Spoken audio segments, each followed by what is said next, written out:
So Andrew, pleasure to meet you. Very great honor to be here. Thank you very much. Let me start with a rude question. Please. Does TV news have to suck?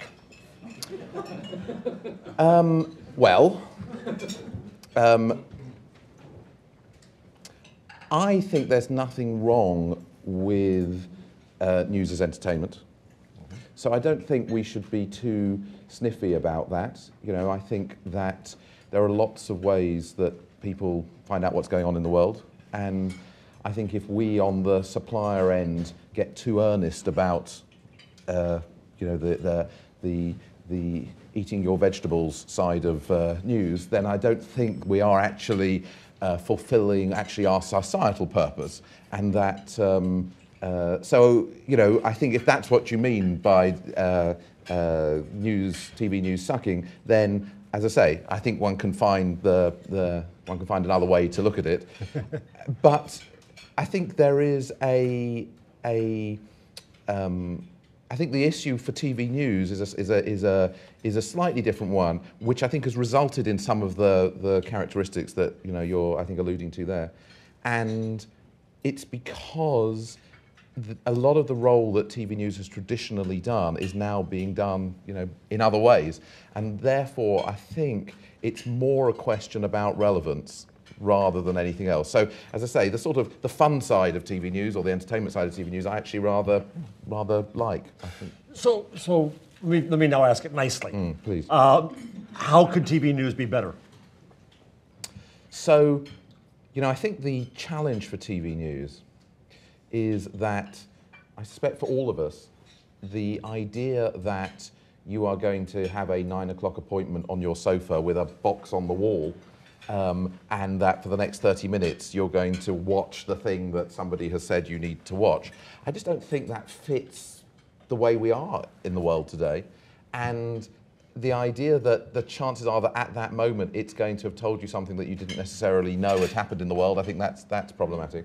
We live in a world where people want what they want on demand. And you look at the rise of Netflix and all the similar services, and the idea that the provider is going to dictate the schedule, but also the idea that the provider is going to dictate not just when you watch it, but where you watch it, on the device that you watch it on. That is very, very problematic, I think. So that's the first one, is on demand. The second one, however, is you might say, well, that's no problem. Why don't I just take my TV news bulletin and just make it on demand? And the answer is because then it will be 5 hours out of date. And I think what's happening, ultimately with Twitter, I guess, but it's been happening across the web for much longer than that, is that we want to know what's happening now, not what happened 5 hours ago. So, in order for TV news, I think, to work, it has to be on demand in terms of time, device, location, and up to date.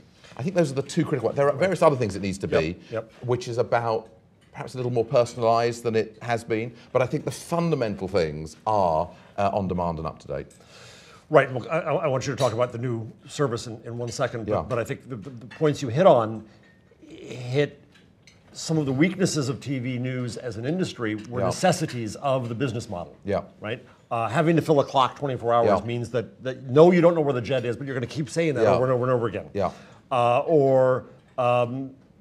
So we're not really fresh, we're not really new, but when you're on demand, you're getting the latest at that moment, and you can choose to see it.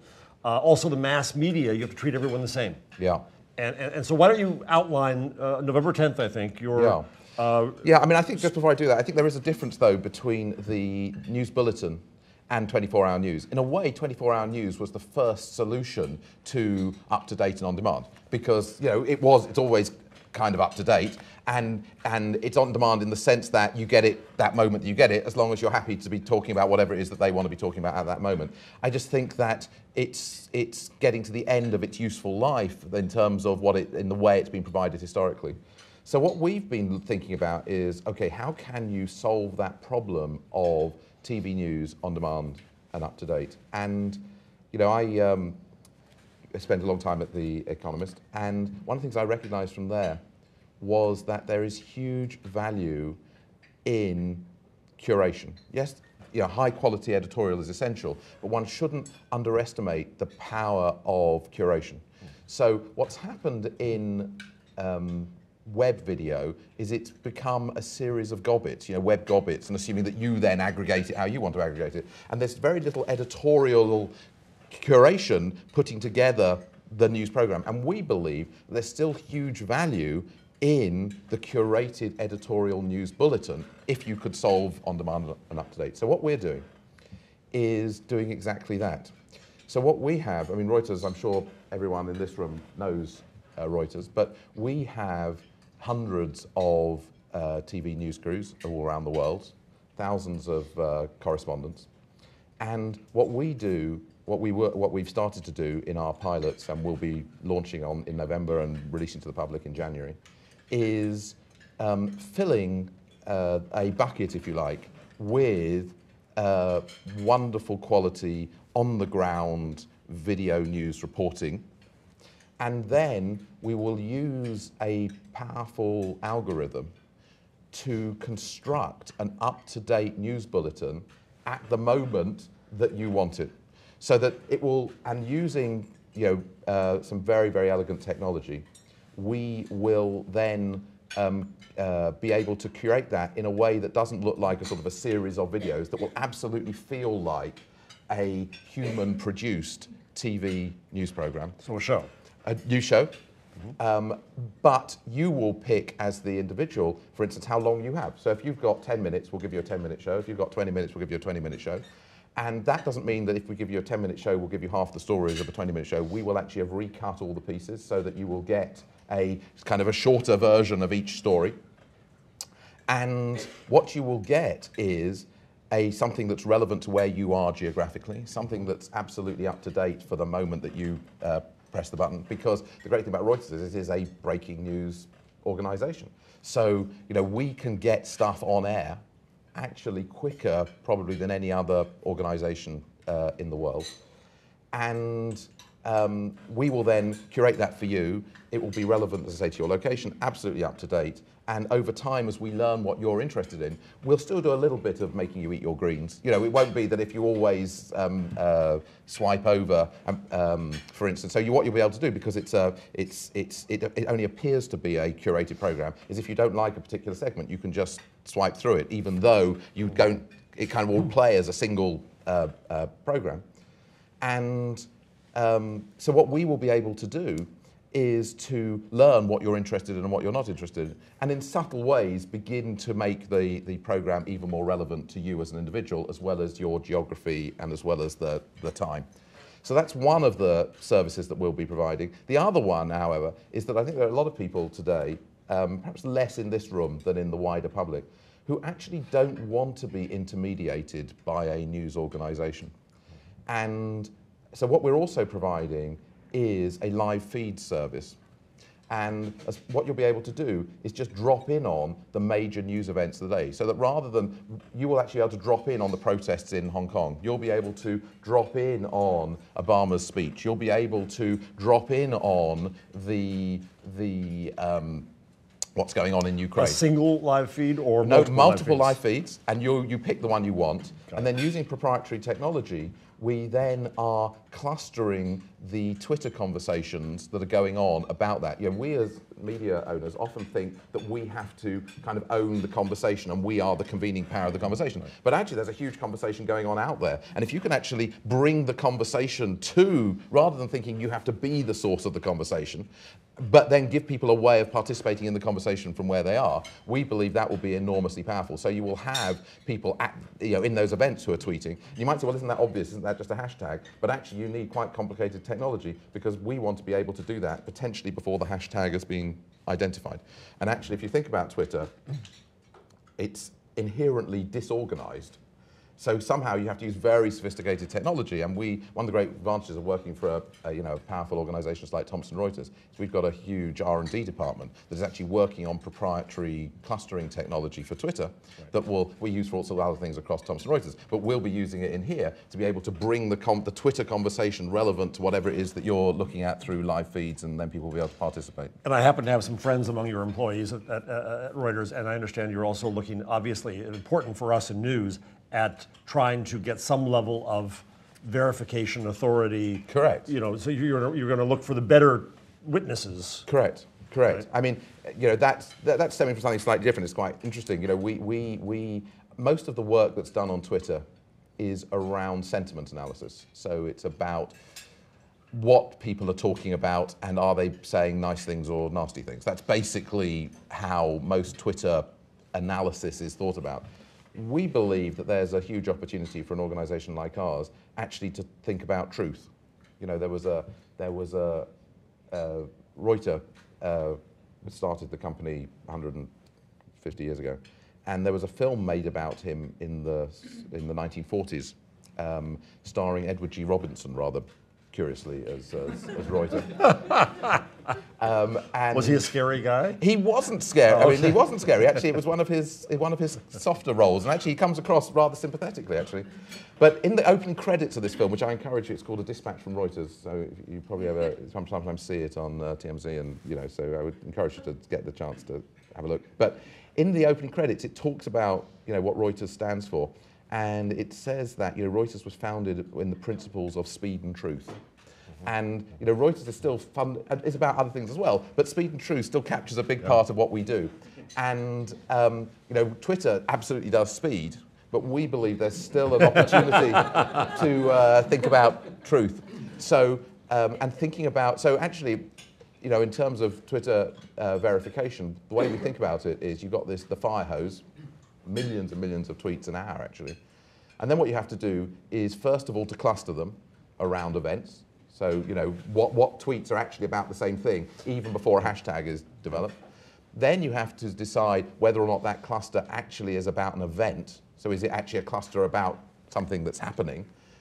Then whether or not that's a breaking news event. Then, if it were true, is it a newsworthy event? Right. And then, once you've identified that it is a candidate for a newsworthy event, then you have to start thinking about, is it true?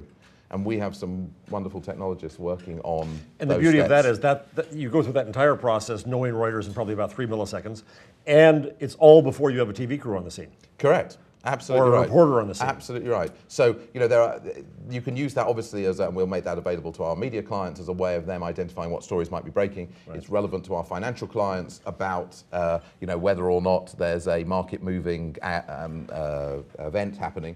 But also we believe it'll be really valuable for this new service in being a way of bringing interesting content to an audience even before, as you say, we have a TV news crew. I mean, typically we will have the first TV news crew on the ground anyway. Right. And there's some powerful new technologies that we're using where it used to be the case that you had to have a satellite truck and everything else, and I'm sure many of you know this just as well as I do. But now using, absolutely, but actually not just mobile phones, but actually these devices that fit into a rucksack.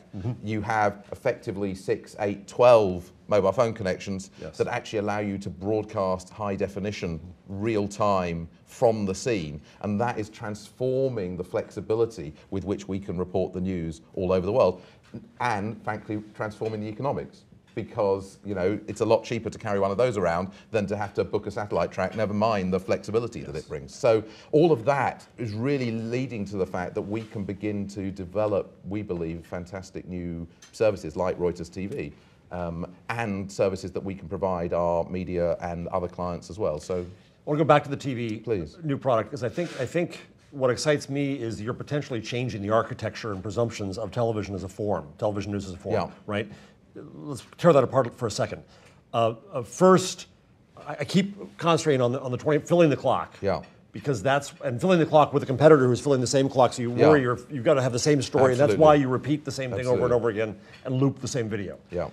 I'm guessing what happens here is you'll only be doing an update when you actually know something new. Correct. So absolutely, we will, until that story moves, and the other thing is, of course, we know whether or not you've seen that story. So, when you look at our program an hour later, we're not going to show you the story we've already seen. So if there is no update, we're not going to show you that same story again. Bless you. We don't have to fill the clock, right. But what we do, there is certainly enough news to say, here is a 20-minute news bulletin, and if you've seen some of the top news again, then we'll go into some of the more highways and byways of the news until there is a big update, and you will feel confident that you haven't missed anything, because if there were something new, we would show it to you. So you bring back the value to the two words breaking news. We do, but do that within a curated bulletin. Because you might say, what's the difference between that than going to one of the many news sites and looking there? And the answer is because there is still the value. So when you're going, so one of the things we'll allow you to do is, although it'll be a streaming service, you can also schedule to download. So if you know you're getting on your commuter train, you can say, I'm getting on my computer at this time. We will then have downloaded to you for 2 minutes before that your program, so that whatever's happening to your connectivity, you will be able to spend that 10 minutes, 20 minutes, 30 minutes, whatever your commuter journey is, you'll be able to spend that watching the news. And it's I don't know, many of you I'm sure work in these sorts of, and there are ideas which work better in paper and on stage than they do in reality. I'm sure you've all either seen those or some of you have maybe even worked on those. This is one where I've been watching the pilots, and we are, many of you are in, who haven't come out, who don't do traditional TV news, are also aware, I think, of the issues around the cost of creating high-quality news video. I don't know if any of you have had that experience, but one of the things that is problematic is that in order to get the economics to work at all, many news organisations do what I call the potted plant interview. Two journalists talking to each other, a bit like this, in front of a potted plant. And Paley couldn't afford the plant. Exactly. Except here, no plants, absolutely. So, and that is crap, basically. And I'd be saying, so, Jeff, what do you think about whatever it is? And we're probably not even TV journalists, right? So we'd be having some very stilted conversation, badly lit, in a wobbly studio. I don't know if this resonates with anybody.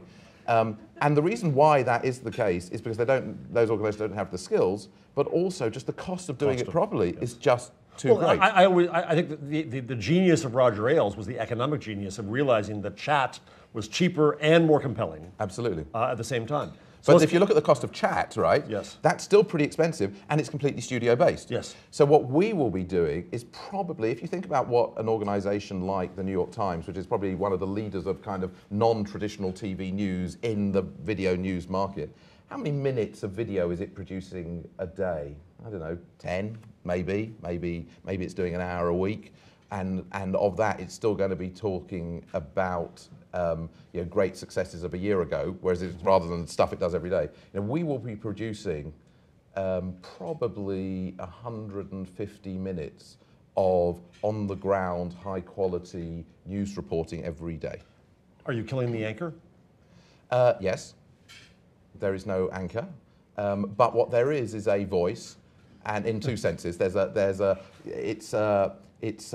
what we have is the amazing personalities of our correspondents. So that's important too. I think TV became plastic in its voice. Correct. So what's the voice of Reuters TV going to be? The voice of Reuters TV is the voice of Reuters. Okay. So it's absolutely full of personality and personalities. And you will see voices, not all of whom are native English-speaking voices, not all of whom are, and there are people out in the field, not all of whom are beautifully made up and in Armani suits, and that's not what we are and what we do. But what it is completely authentic, and we live in an age where people yearn for authenticity, and authenticity in two ways: authenticity in the people, they want to see expertise, but they also want to believe and know that somehow the people that they're seeing are really there, not in front of some sort of backdrop. Yes. Now, it's not the case that every piece we do on every story as it's breaking will all be from the trenches, but every story will be informed by the trenches, and a significant portion of them will be from the trenches. If I may, the one thing I hope you also kill is the meaningless, ridiculous 12 hours later stand-up in a place where nothing's happening now. Right? The most absurd of that was, I think, during Bridgegate in my state of New Jersey. Right. Reporters with satellite trucks going to stand in front of the George Washington Bridge where there was no journalism to be done. Right. There were no victims, there were no sources, there were no officials. It was using the world as a fake backdrop, a potted plant. Yes. I think there's nothing wrong. The idea that you're going to do everything in front of a wall like that you know, is not, doesn't, so to me, the issue about what you're talking about is actually about the economics of it. I don't think there's anything wrong with doing a stand-up in front of a appropriate real backdrop. The only thing is, what are you giving up for that? Are you, if you're spending all your money on doing that and not spending all your money on journalism, but if you happen to have a journalist, I think it is more interesting. So for instance, you know, if you are doing a piece on the Hong Kong protests, I think to do that in front of the Hong Kong protests, even if you're not at that moment interviewing a protester. But perhaps you might have learned something 5 minutes before, that's fine. Yeah. Yeah, I think it's not, the question is, when you go on location, it's not the cost in that case, it's also, are you adding anything? Yeah. Does it really add anything? Let's go to the economics. Yeah. How are you going to pay for this?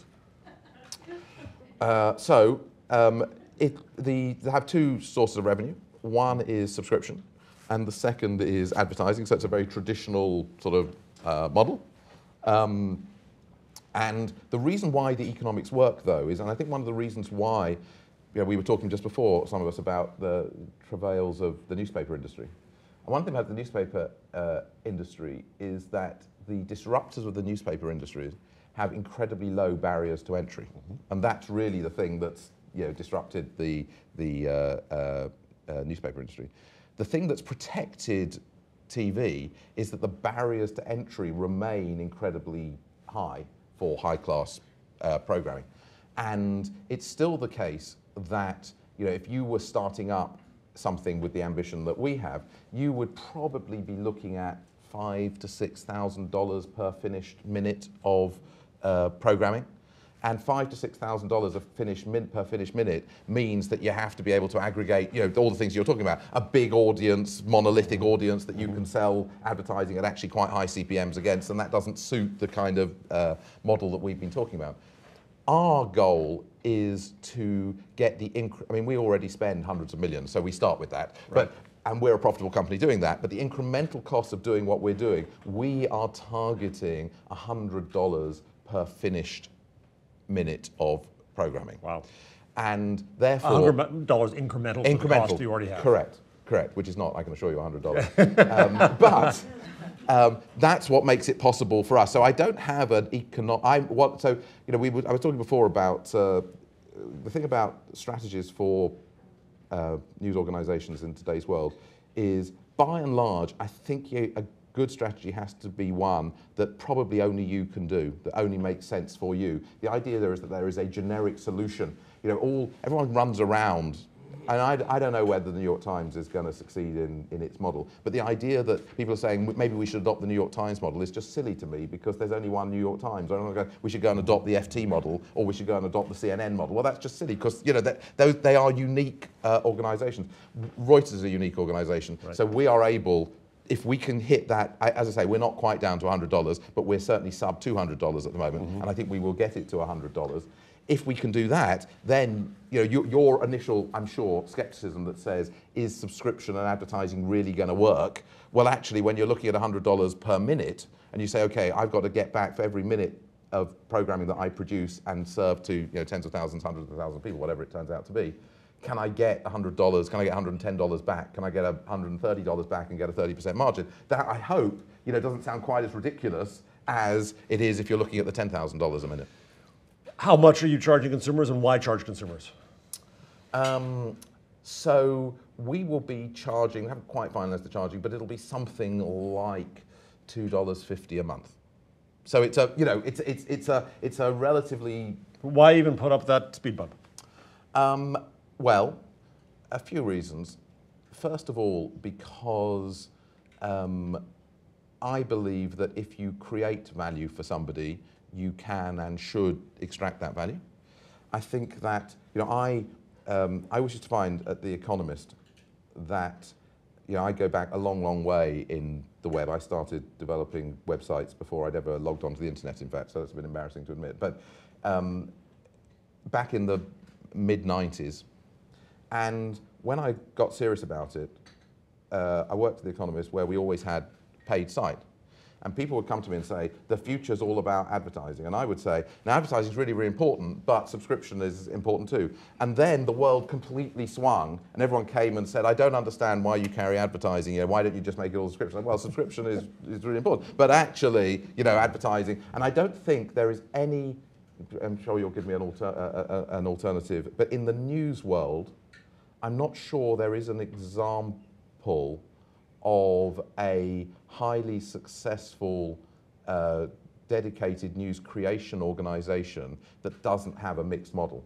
Because actually, even in the TV world, you know, if you look at cable news, 50% of those revenues are coming from carriage fees, which is effectively a proxy for subscription. You'll be able to gain some extra value because you're going to know what people care about, which TV news doesn't know, individually. I think that's true.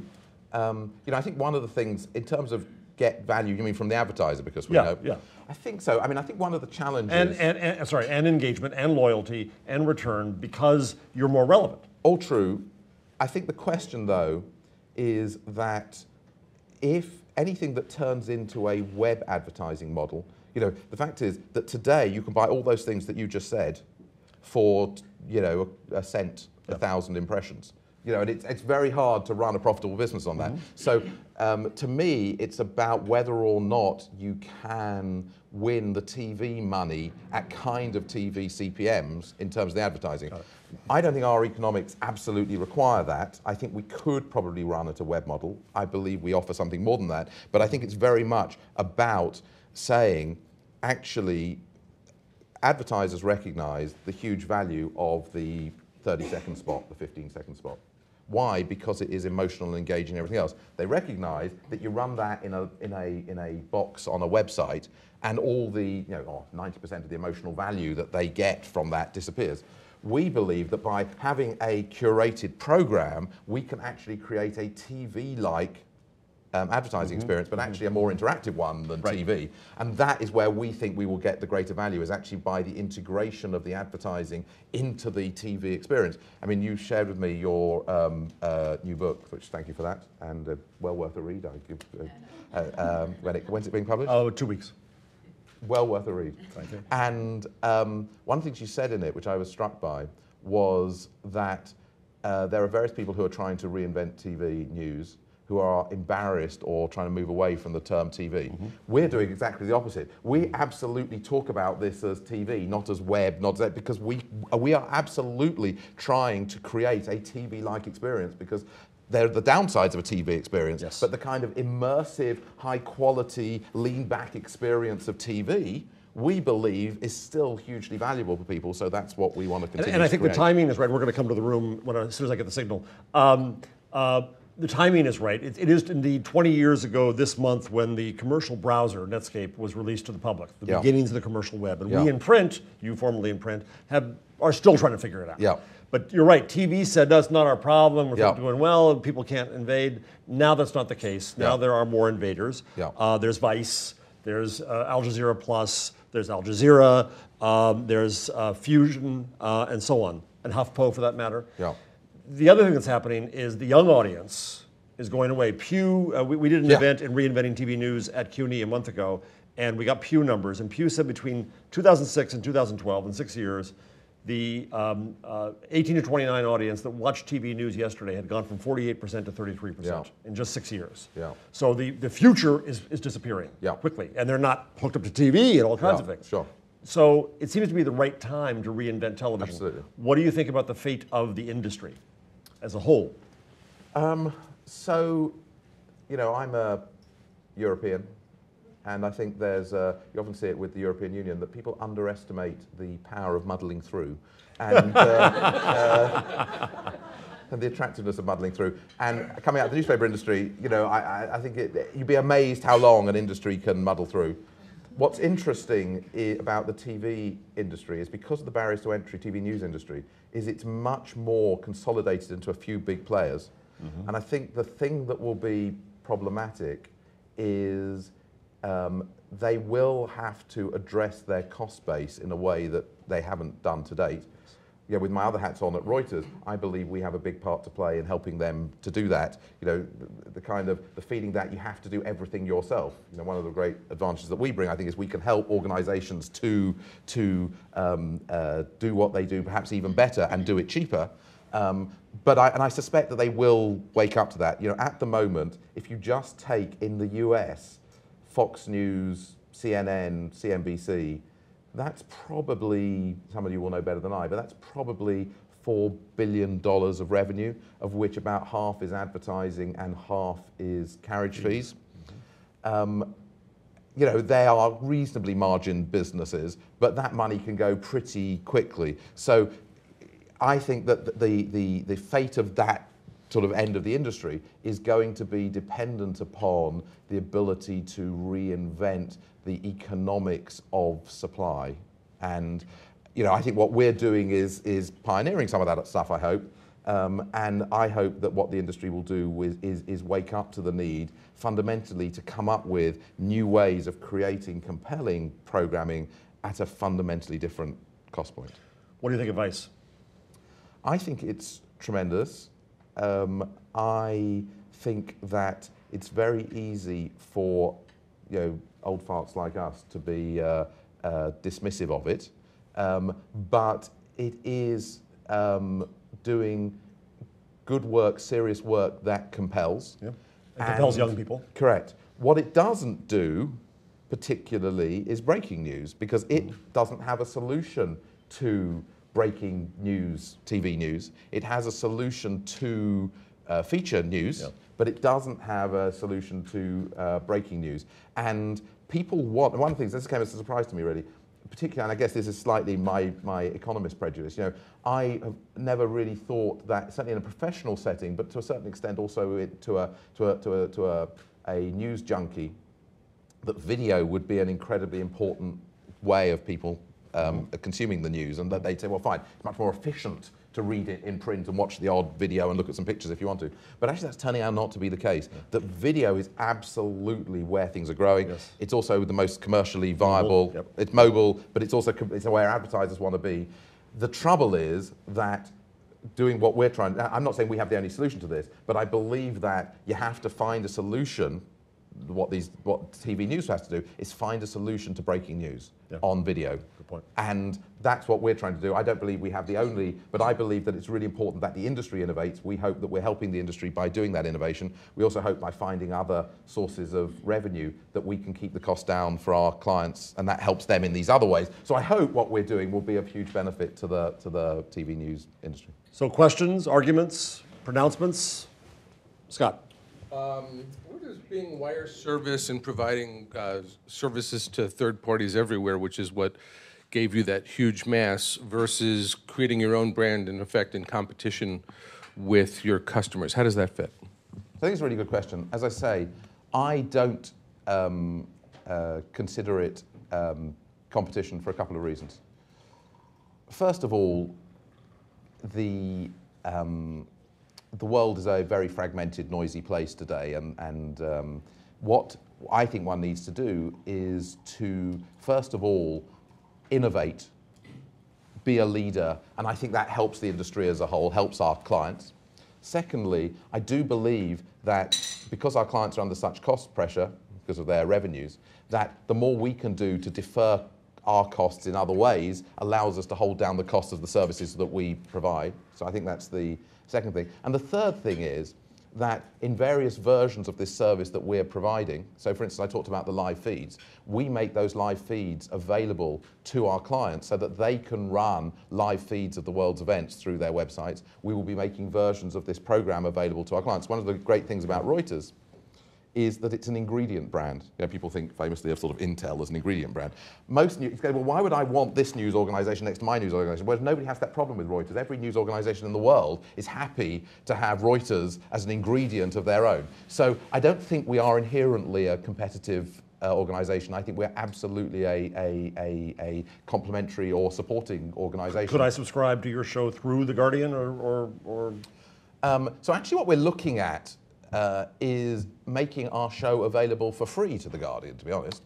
not even charging the Guardian. So that's, because Guardians are great clients of ours. And what we're saying to them is, look, why don't, and this would be an offer open to any of you as well, why don't you take a free web version of our show?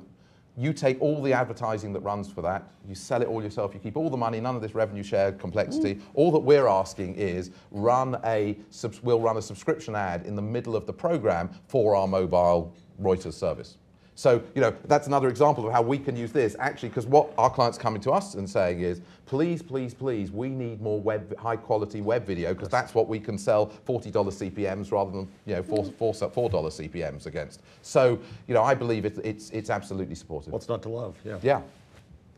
Yeah. As another newspaperman turned TV news guy, I'm very, very impressed with what I'm hearing. I'm excited to see it. Thank you. My question is, your audience and how you're going to connect with them. I mean, who do you think of as your audience? How old are they? How elite versus mass are they?